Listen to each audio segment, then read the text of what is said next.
enduring evil, correcting his opponents with gentleness, God may perhaps grant them repentance, leading to a knowledge of the truth. Amen. And they may come to their senses and escape from the snare of the devil after being captured by him to do his will. Look at the last one. And they may come to their senses and escape from the snare of the devil after being captured by him to do his will. By being captured by him to do his will. If the leader is not prayerful, if the leader is not equipped by the word of God, by the pillars that make a believer grow, then he can be captured by the devil to do the will of the devil. Unanielewa vizuri? Anaweza akakamatwa na shetani na apende mapenzi ya shetani pasipo yeye kujua. Pasipo yeye, kuna watu ambao wanajua na kuna wengine hawajui. Kwa hiyo neno lisipokuwa ndani ya kiongozi, akawa mwingi wa neno, kama mtu wa kuomba, ili Roho Mtakatifu akawa ndiye mshauri wake, mwalimu wake na kiongozi wake, he may be captured by the devil and he will end up doing the will of the devil, not knowing he's doing the will of the devil. Thinking he's doing the will of God, but he's doing the will of the devil. My leaders, be prayerful. My leader, be full of the word of God. My leader, be strong in the pillars that make a believer strong, so that you don't create a weakness. Amen. Usiwe na unyonge mahali ambapo shetani adui anaweza akapitia. Maana akipata mwanya wa kupitia, utaishia kufanya mapenzi ya adui, ukifikiria unafanya mapenzi ya Mungu. Amen. Amen. Hallelujah. Amen. Ukiwa hivyo unatumika, ukiwa hivyo tuko na bidii, lakini kumbe unafanyanga mapenzi ya shetani pasipo kujua. Amen.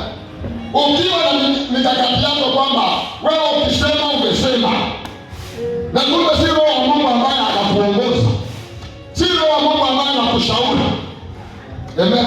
Na mikakati yako hiyo vizuri, kumbe shetani ameangukia ili ukamfanyie mapenzi yake, kuharibu kazi ya Bwana. Amen. Bwana asifiwe. Paulo anamwambia Timotheo, mwanangu, kuna watu shambuli fulani singependa ushiriki pamoja nao. Mwanangu, nielewe na kuonya, mwanangu na kushauri. Kuna watu nimetembea nao, kuna watu nimefanya huduma, kuna watu nawaelewa, na mwanangu na kuonya, sababu ya watu kama hao, kimbia, usishiriki pamoja nao. Bwana asifiwe sana. Because they are full of controversies. They are full of arguments. They are full of strife. And Paul says, Timothy, avoid such men, but seek for men who call upon the name of the Lord with a pure heart. With a pure. Leo nitakuja kuangalia serving the Lord with a pure heart. Serving the Lord with a pure heart. With a pure na moyo safi. Kumtumikia Mungu na moyo safi. Na moyo, nasema kumtumikia Mungu na moyo safi. Hallelujah. You must have a pure heart. Because if you don't have a pure heart, you will end up serving the will of the enemy, the will of the devil.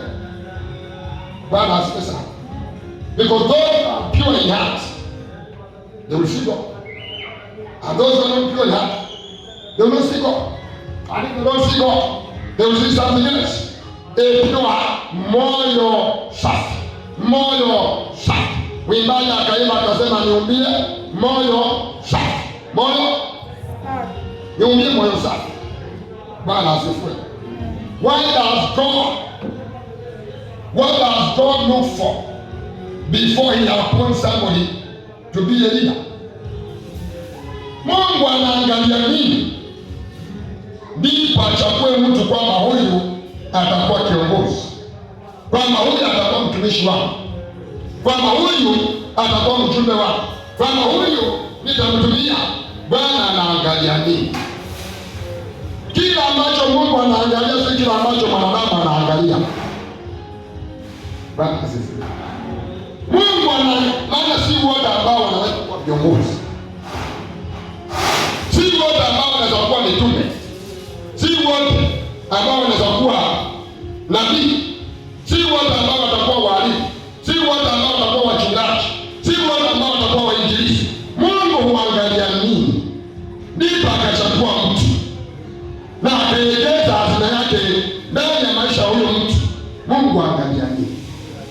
Yesu aliangalia nini? Wote walikuwa wamekusanyika, na alipoomba usiku kucha, kesho yake asubuhi na mapema akachagua wale tenashara, wale 12 ambao watakuwa mitume, ambao watakuwa pamoja na yeye.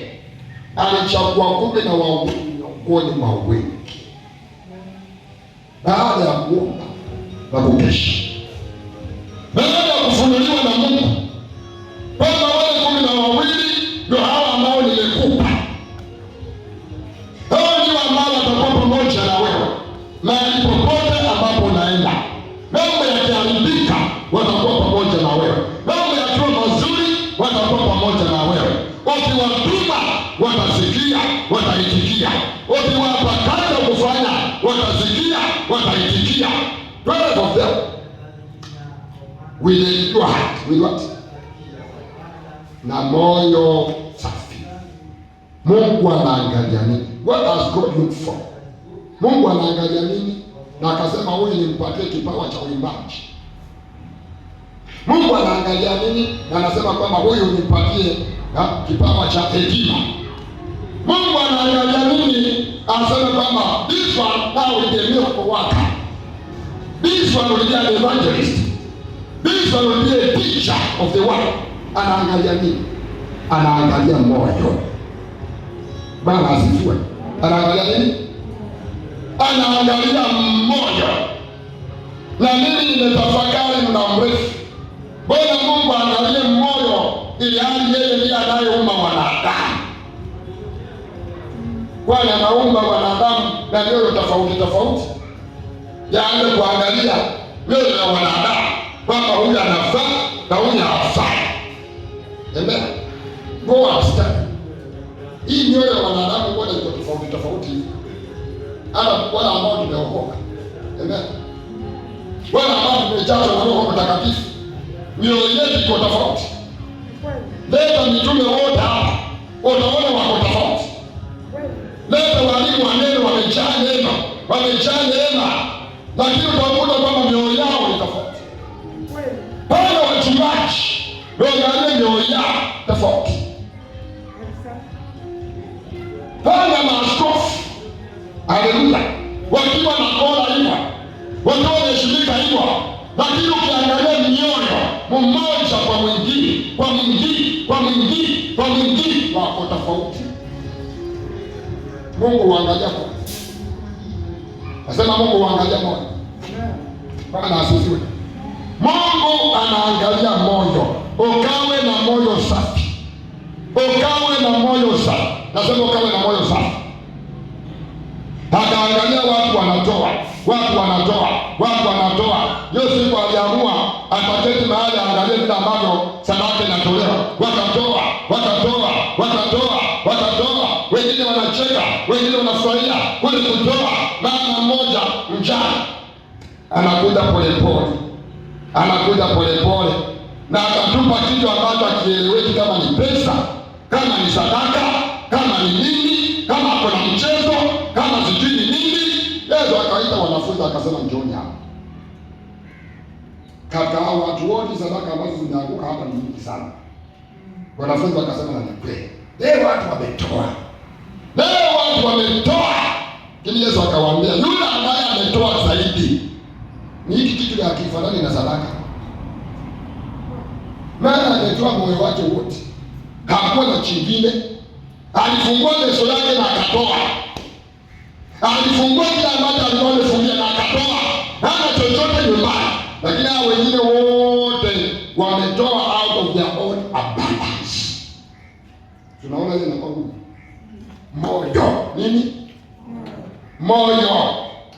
Hakuna mtu alimwambia Abeli kwamba nenda katoe dhabihu. Hakuna mtu alimwambia Kaini nenda katoe dhabihu. Kuna mtu alimwambia?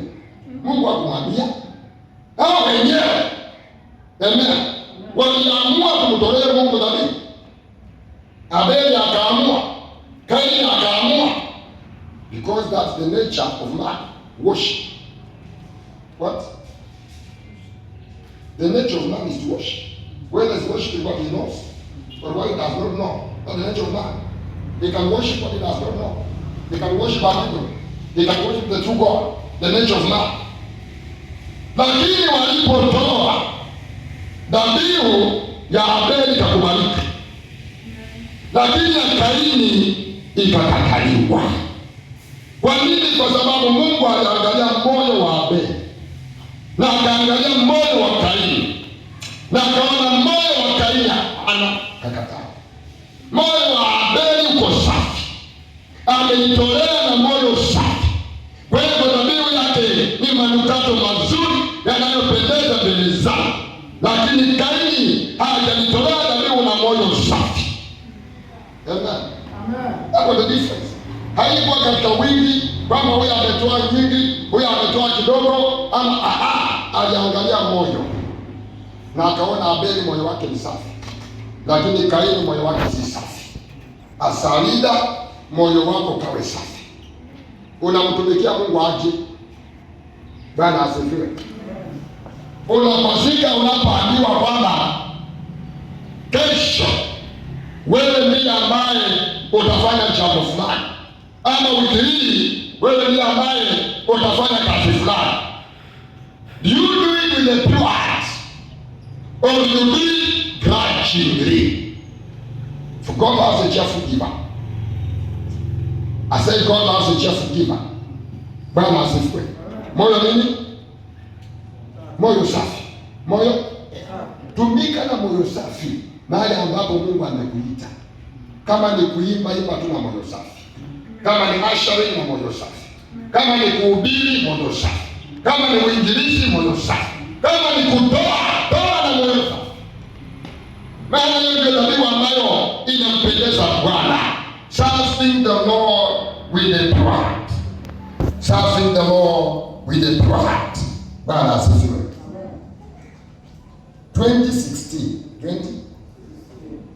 2016 nilienda mahali, maana niliitwa ili tukafanya uinjilisti na tupande kanisa na mtu wa Mungu ambaye ni mkubwa sana, na nikaenda tukafanya kazi ya Bwana. Tulipofanya kazi ya Bwana akaniambia kwamba hapo na maono ya miaka 7 na kila mwaka akafungua kanisa kubwa, na tayari ana-identify uwanja karibu 3, na akasema God has answered my prayer. Now I don't know how busy you are, but I will require you every year, if not once, then twice, so that I can fulfill the mission that I have. Kaongea wachungaji wako pale wakasikia, ni mtu mkubwa. Bwana asifiwe. Nilipotoka hapo mahali walipanda kanisa, Hilo kanisa siku ya kwanza ikawa na watu 100. Wakaliita kanisa la chote. Amen. Si kwamba wameandika hivyo. Just talk. Amen. Lilikuwa, likakuwa na likakuwa. Bwana asifiwe. Mimi nikarudi. Nikangoja nipigie simu. Maana lazima anipigie aniulize, aniambie kwamba mwezi fulani na mwezi fulani. Wale wachungaji wake walisikia. Kwa hivyo wakawa wananipigia simu. Mbona unakaa sana mtu wa Mungu? Kwani ukusikia maono? Nami nawajibu siwezi kujileta. Maana huko ni kwa mwenyewe. Tangeleta na mnaga. Simuongee naye. Wewe njoo, wewe ongea na baba. Siwezi kuongea na baba na kuongea na baba na mnaga. Simuongee naye. Bwana asifiwe. Ikaenda mwaka moja. Ikaenda mwaka wa pili. Bwana asifiwe. Amen. Nikajaribu kumpigia, hashiki simu. Kaona kama ako busy. Ili nimkumbushe kila ambacho tulipatana mbele ya watu wengi. Kwamba kuna miaka 7 ya kufanya hii kazi. Na ameongea mbele ya wachungaji wote, akasema request is mine. No, if not twice, then once. Pia. Wakaandika chini. Haleluya. Hachukui simu. Kiti kaanza kuringi me. Was there something wrong? Lakini mimi si mwepesi wa kufuata mama. Bwana asifiwe. I am telling you from that time, wakati walipata hiyo kanisa mpaka wa leo, amen. Hatujawahi ongea. Sema hatujawahi ongea. Serving the Lord with a what? A pure heart. Then I came to discover later, amen. After a long time, because I wanted to know how do things shift. Kumbe kuna mtu, a very senior person, alienda akamwongelesha na akamwongelesha na akamwongelesha na akamwongelesha na akamwongelesha na akamwongelesha na akamwongelesha na akamwongelesha, because this is senior and also this is senior. Now, huyu akapata picha tofauti. That's how now that vision died. And he died. Serving the Lord with what? A pure heart. Bwana asifiwe. Sasa watu ambao mnasikia kwamba wamepaka mafuta, niliwaambia kwamba wewe ni tofauti. Wewe ni nini? Mioyo ni tofauti. Haleluya. Na kama uko nje kuko hivyo, hapo jisatawa. Mioyo ya wahuduma, mioyo ya viongozi, mioyo ya wachungaji ni tofauti, lakini waombee. Have a pure heart. Amen. Bwana asifiwe. Nasema have a pure heart. Haleluya. Ni mahali ambapo Pastor Laya alipokuwa anaenda alisema kwamba anaenda kuhubiri kwa kanisa ya chote. Na akaenda kuhubiri hapo. And that brought all the problems. Bwana asifiwe. Serving the Lord with a pure heart. Kuna watu watakukanyagia. Kuna watu si mchezo, wameitwa na Mungu hivyo, wanaona the pure heart. Watakukanyagia. Nasema watakukanyagia. Na ukiwa kipofu katika huu wito wa Bwana, utakuwa na majeraha mengi sana. Ayashua. Ukiwa nini? Ukiwa kipofu na kisiwi. Usikii. Hata Mungu akikuonyesha ishara, uoni. Hata ishara zinaanza kukudunga, ushituki. Unaendanga tu hiyo gari, unaendanga tu hivi. Utakuwa na majeraha mengi. Lakini mimi nakuombea kitu kimoja, waachana na hao. Sasa wewe ukawe na moyo safi. Nasema ukawe na moyo safi. Amen. Bwana asifiwe. Amen. Haya mambo sijui huyu, haya mambo sijui huyo, haya mambo sijui huyu, haya mambo sijui huyo. Bwana asifiwe. Haya yote yana faida gani? Why can we just serve the Lord with a pure heart? Nikipata nafasi mimi kama mchungaji kuhubiri, nashukuru. Nisipopanga kuhubiri pia nashukuru. Na support yule ambaye amepanga. Haleluya. Amen. Ndio kama unanielewa. Because what will profit me? What will profit me? Bwana pesa. Nothing will profit me kama nitasimama niwe stumbling block na mwingine asipite. Amen. Mimi nataka watu wanipite. Wengi tu sana. Haleluya. Wanipita wakienda na piga magoti nasema, "God, thank you." Nashukuru bado nawainua watoto wangu. Wanapita kupita. Na wakipita hivyo ni utukufu kwa Bwana. Ikiwa what? Ikiwa moyo safi. Waachana na kashefu nyingi. Bwana asifiwe.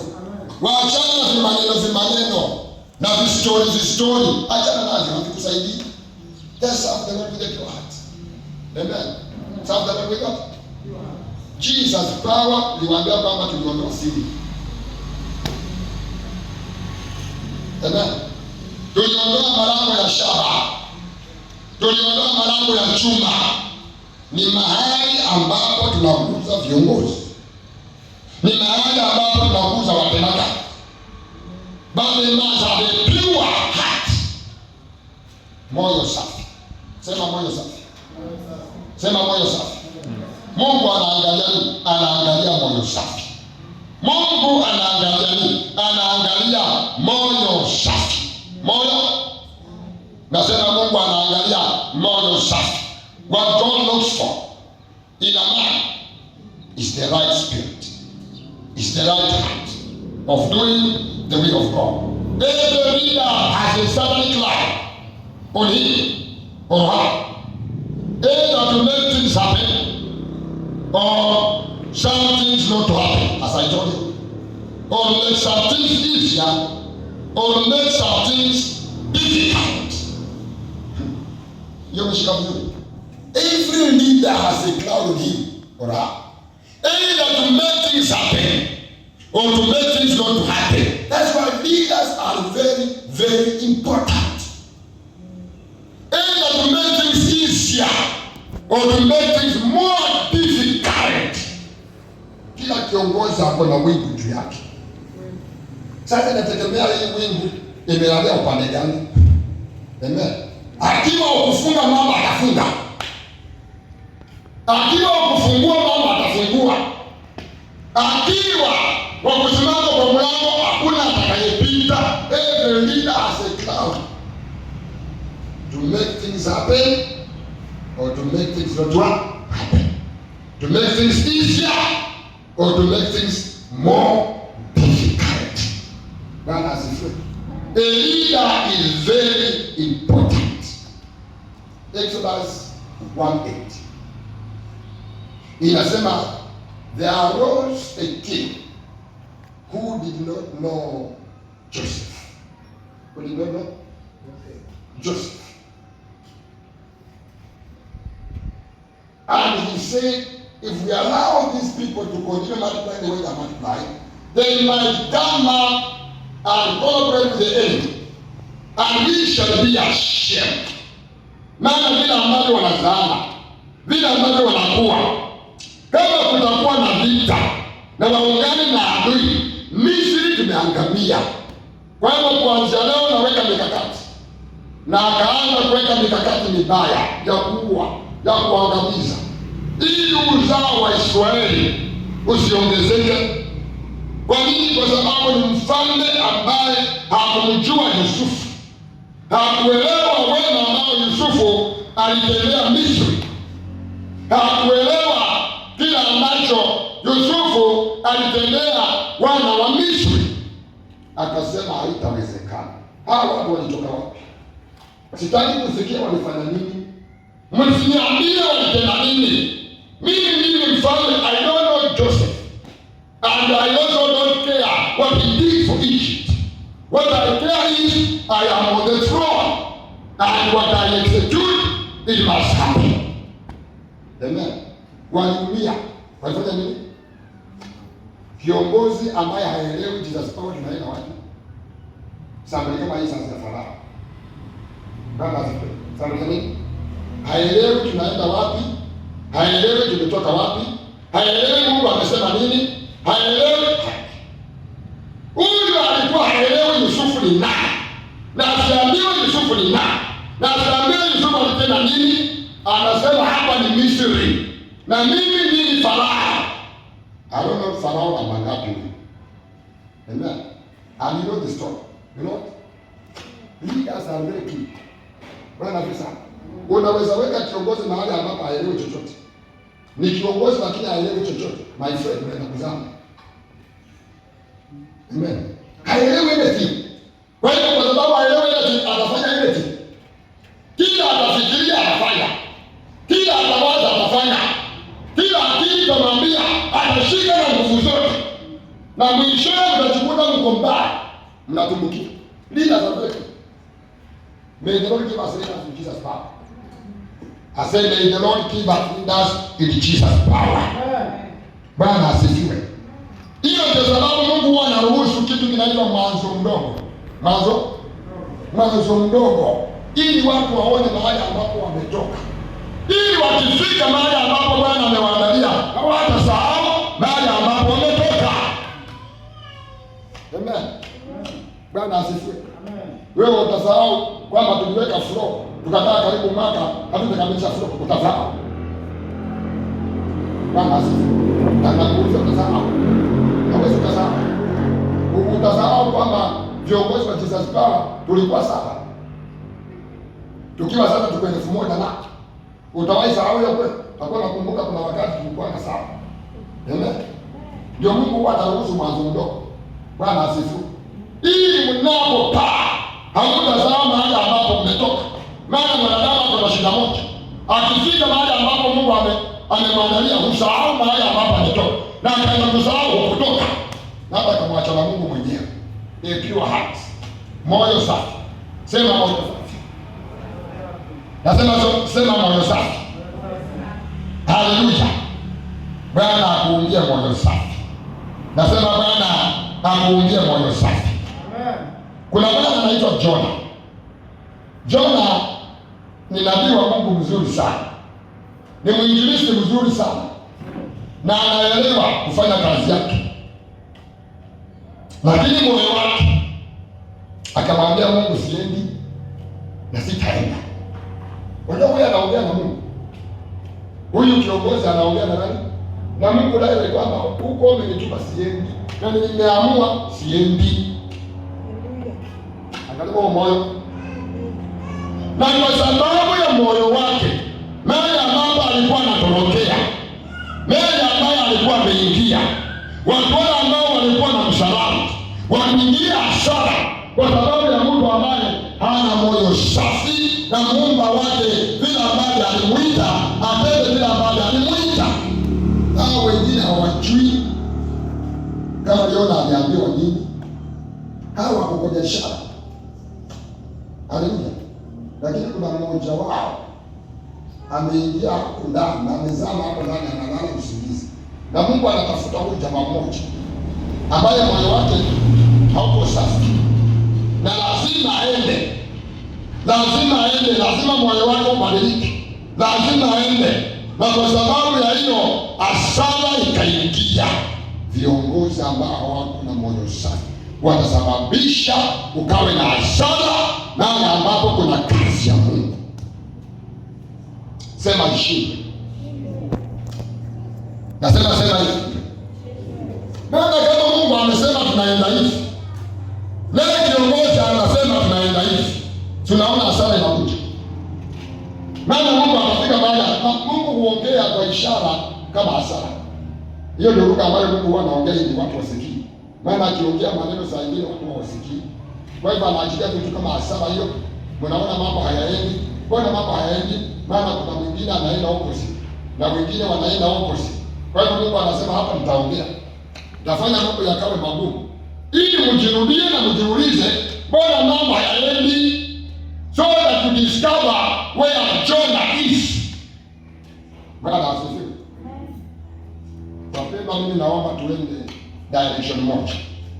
Tuende direction ya Roho Mtakatifu. Bwana asifiwe. Nasema tuende direction ya Roho Mtakatifu. Serving the Lord with a pure heart. A leader who has a pure heart. A leader who serves the Lord with a pure heart. Amen. I say amen. Amen. So, if you don't have a pure heart, either knowingly or unknowingly, there are things that will go wrong.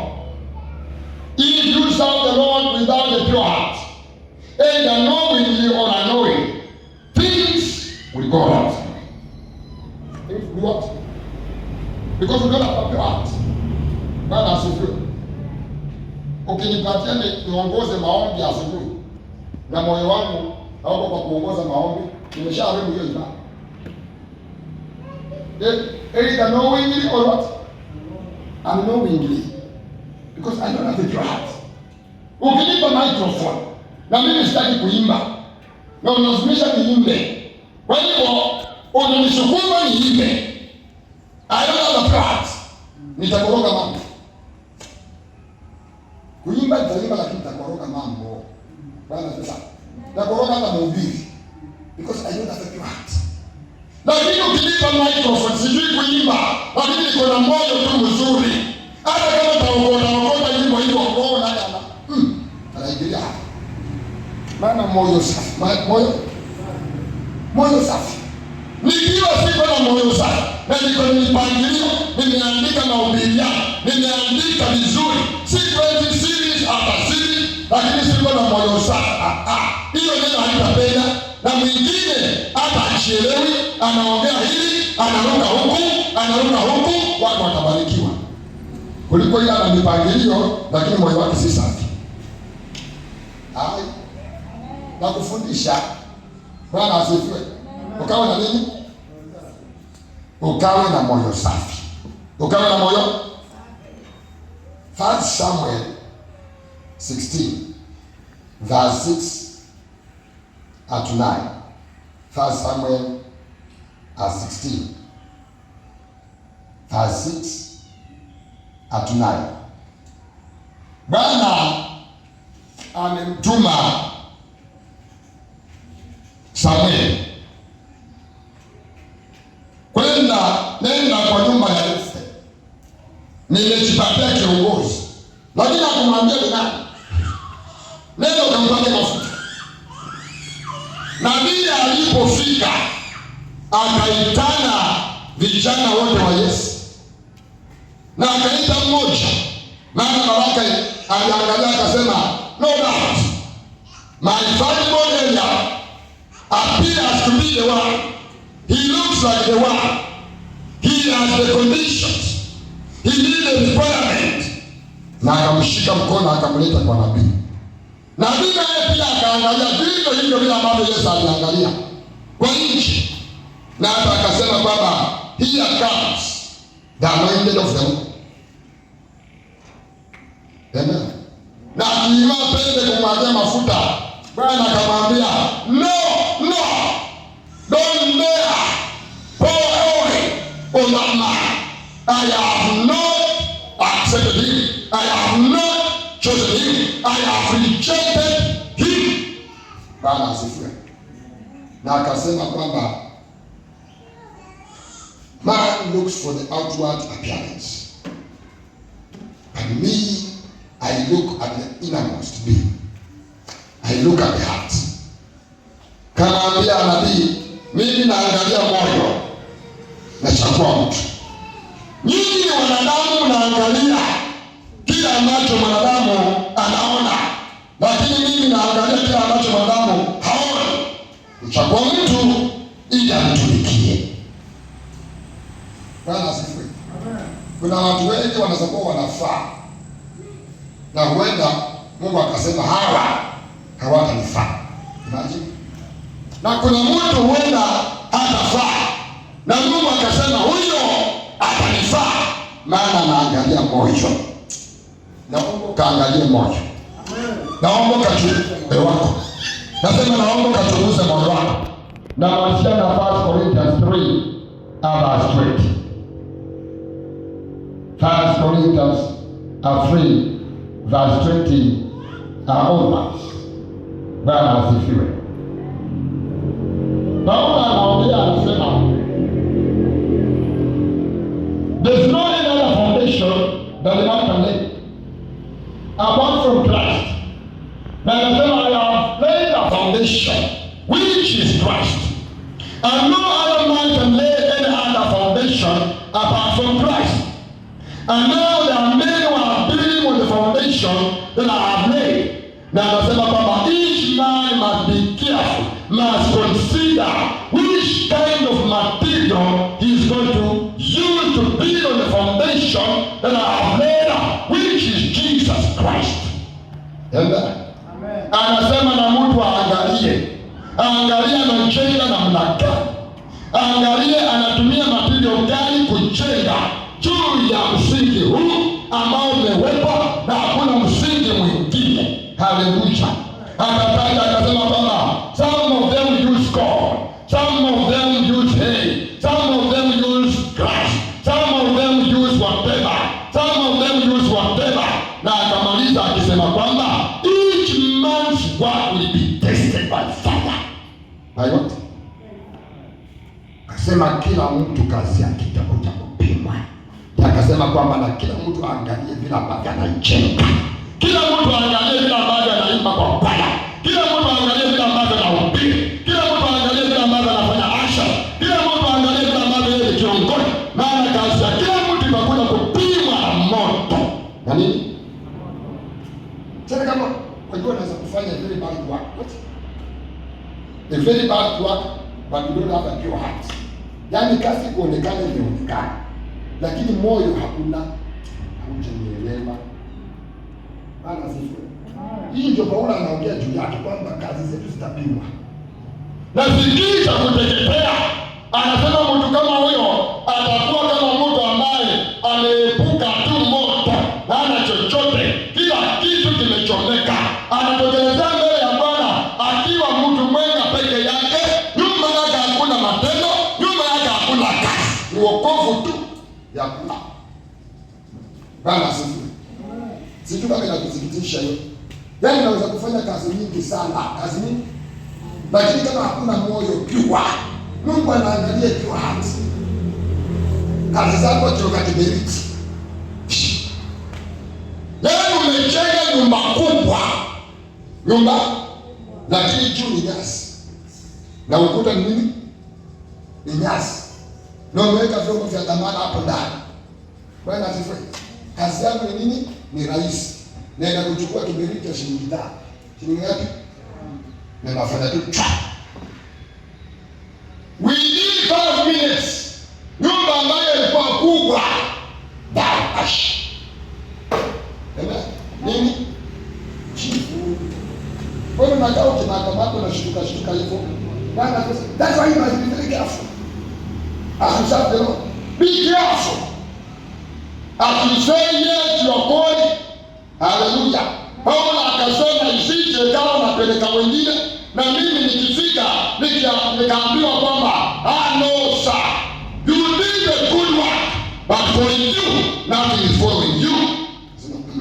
Najiangalia, anasema najipiga mwenyewe kila wakati, najipiga mwenyewe, najiweka kwa mizani, niangalie kama mimi mwenyewe natoshea ama mimi nitakataliwa.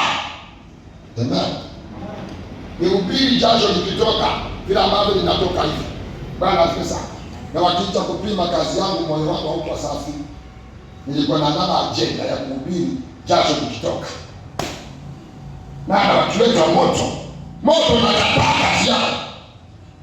Na watu walikuwa na sifu Pastor Chota na ubiri. Huyo mtu wa Mungu amejitoa. Kumbe moyo si safi. Zero. Huyo mama anaimba, huyo mama anaangusha mbingu, lakini kumbe moyo wake si safi. My dear, ukifika huko kiberiti, nyasi zote. Bwana asifiwe. Kweli mnapanda mahindi, wakati wa kuvuna mahindi sio mnachoma. Huo moto unaulanga aje? Unatishia kwa dakika moja, lakini ile ya pili, ya tatu, ya tano, hata kaambia mtu hapa kulikuwa na moto, hata kushangaa. Na viongozi wengi wako hivyo. Bwana asifiwe. Moto lakini dakika ya tano hivyo moto. Kesi ziko kama hizo sasa. Bwana asifiwe. Ukimpa microphone, roho anashuka. Sijui kama ni roho, lakini bado nafanya utafiti nijue kama ni roho ama ni roho zingine ambazo zinakaa kama roho. Maana akipata microphone atapenya na aende kabisa. Akishaweka microphone chini, huyu mtu anaonekana kitu kingine tofauti sana kwa kuongea, kwa matendo. Bwana asifiwe. Hata mkicheza kabla hata toka nje ya gate ameshashika dada mwenyewe kola, unaletea mchezo namna gani wewe? Sasa tunashanga huyu ndiye alikuwa anatupeleka mawinguni ama ni mwingine? Bwana asifiwe. Akiwa mahali ambapo anafanya kazi, ukienda huyo ni tausi, akija kanisani ni mtu mzuri sana, lakini huko tausi, usimguze. Leo sisi tunawafundisha vizuri. Bwana asifiwe sana. Mtanitumia mpesa. Natutume kupendi. Bwana asifiwe sana. Moyo nini? Tumika na moyo safi. Moyo nini? Moyo safi. Uwe kiongozi, usiwe kiongozi. Uongozi watoka kwa Bwana. Tumika na moyo safi. Ukipewa nafasi ya kutumika, tumika mzima mzima. Haleluya. Akaimba wimbo akasema, moyo wangu msifu Bwana na vyote ambavyo viko ndani yako, na vyote, yaani na moyo safi tu. Haleluya. Amen. Bwana asifiwe. Kwa hivyo tusije tukawa na hii gari ya Jesus Power, viongozi wale ambao wanasema haleluya, wakishamaliza haleluya unasema sasa ni pasi naye anapelekana aje. Sasa hii hapana, sasa hiyo sasa moyo. Nini? Moyo, tumika na moyo safi. Mimi namalizia na hapa. Nakwambia tu kwamba moyo safi. Heri wenye moyo safi, maana watamuona. Wapende watu ni wapi? Hao watu ambao wanasikia kwamba dhambi ni kabisa. Hao watu ambao wanasikia kwamba they are full of grace. Nimewaambia nikitangulia kwamba hao watu kiwapanga, mioyo iko tofauti. Mioyo iko tofauti. Wako na mioyo tofauti. Na kumbe hiyo ndio sababu Mungu huangalia moyo. Mungu huangalia wako tofauti. Hawa waimbaji ambao wanasema kwamba wako na mbili, wanatembea na nini? Wengine sasa ukikaa nao sasa wakati ambao hawahudumu, unaona hii mbingu sasa wanabeba. Unagani tena hii mbingu? Hutaelewa hii mbingu wamebeba aje. Lakini akipata kipasa sauti utaiona. Lakini swali ni kwamba hii mbingu wanabeba aje?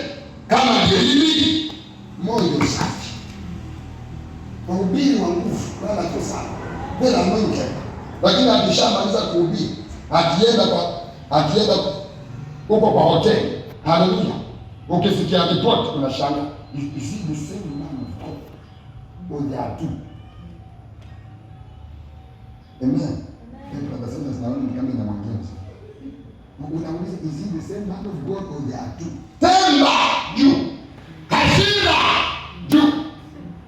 Lakini akiwa hapo mafuta yanatoka, tuko tofauti. Na mimi naomba ukawe tofauti, chombo cha dhamana ambacho kiko na moyo safi. Kiko na moyo safi. Bwana asifiwe. Si Bwana wabariki. Baba nakushukuru.